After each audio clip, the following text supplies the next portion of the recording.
જય આદિવાસી, જય જોહાર મિત્રો હું વાત કરીશ આપણા લોકલાડીલા ધારાસભ્ય શ્રી ચૈતરભાઈ વસાવાની, જે ગઈકાલે એમને બરોડા સેન્ટ્રલ જેલ ખાતે લઈ જવામાં આવ્યા અને એમને 7 વર્ષની સજા ફટકારવામાં આવી છે. તો મિત્રો મારે કહેવું છે, હું તમને એક પોસ્ટ બતાવું. પોસ્ટ છે, તમે જુઓ. એક જ દિવસે 2 ચુકાદા, ચૈતર વસાવા અને હાર્દિક પટેલ.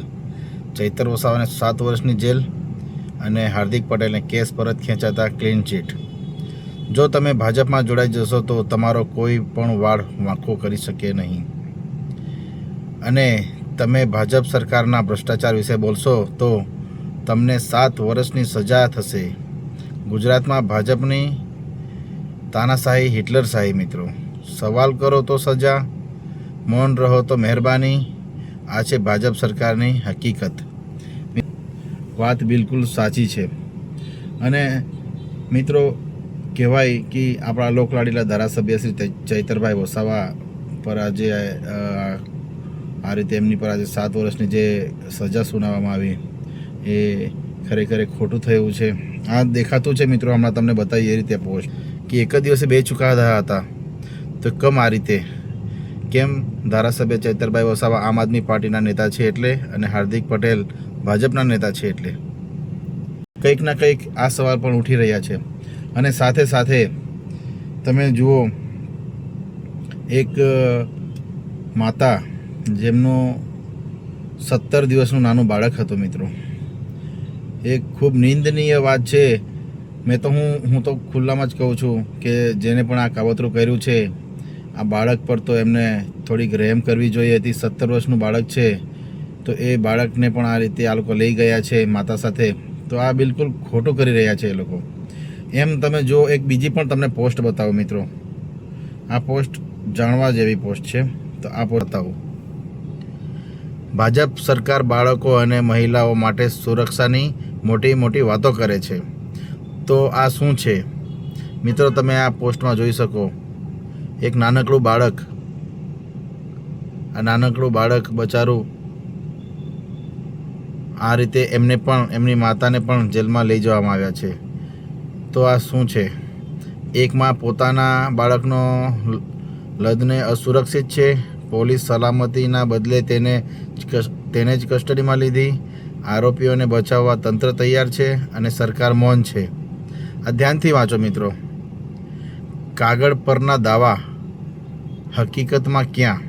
બાળકોની સુરક્ષા કાગળ પર, મહિલા શક્તિકરણ ફક્ત ભાષણમાં, બેટી બચાવોના નારા ફક્ત બેનરો પર, ન્યાય ફક્ત અમીરો માટે. જ્યાં મા અને બાળક સુરક્ષિત નથી, ત્યાં ભાજપ સરકારની વાતો પર વિશ્વાસ કેવી રીતે કરીએ? જે ભાઈએ પણ આ પોસ્ટ જે બનાવી છે, ખૂબ સરસ બનાવી છે. હું એમને સલામ કરું છું. કેમ કે આ તમે ખરેખર જો એક નાના 17 દિવસના બાળકને આ રીતે એમને પણ કસ્ટડીમાં, એમની માતાને કસ્ટડીમાં લઈ જાય તો કંઈક ના કંઈક બહુ ખોટું થયું છે એમની જોડે.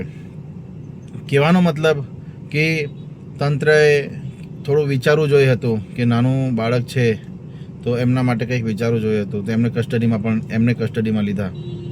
એટલે હું તો એવું કહું છું, સ્પષ્ટ ભાષામાં કહું છું કે એ નાના બાળકની હાઈ લાગશે. જેને પણ આ કાવતરું કરેલું છે ને, એ નાના બાળકની એને હાઈ લાગશે.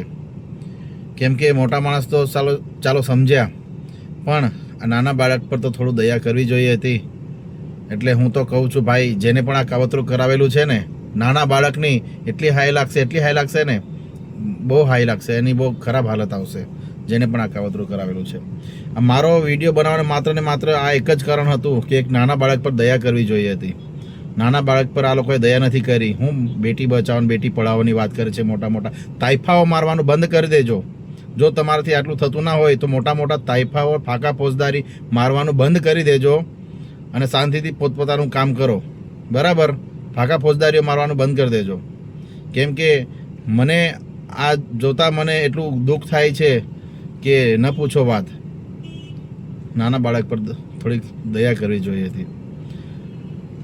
તો મિત્રો, આ વિડીયોને વધુમાં વધુ શેર કરજો. હું તમને 2 પોસ્ટ બતાવી છે અને આ પોસ્ટમાં ઘણું સારું એવું લખ્યું છે.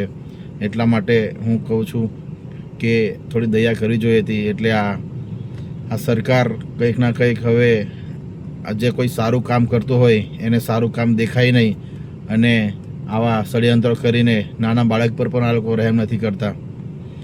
મિત્રો, વિડીયોને વધુમાં વધુ શેર કરજો. આમાં મારી બોલવામાં નાની મોટી મિસ્ટેક થઈ હોય તો થોડા માફ કરજો મિત્રો. પણ એક દિલથી વાત કરું છું કે આ બાળક પર કંઈક ના કંઈક ખોટું થયું છે એમની જોડે પણ. કેમ કે 17 દિવસનું બાળક એટલે તમે શું માનો? એમને તો હમણાં શાંતિથી આરામ કરવો જોઈએ હતો.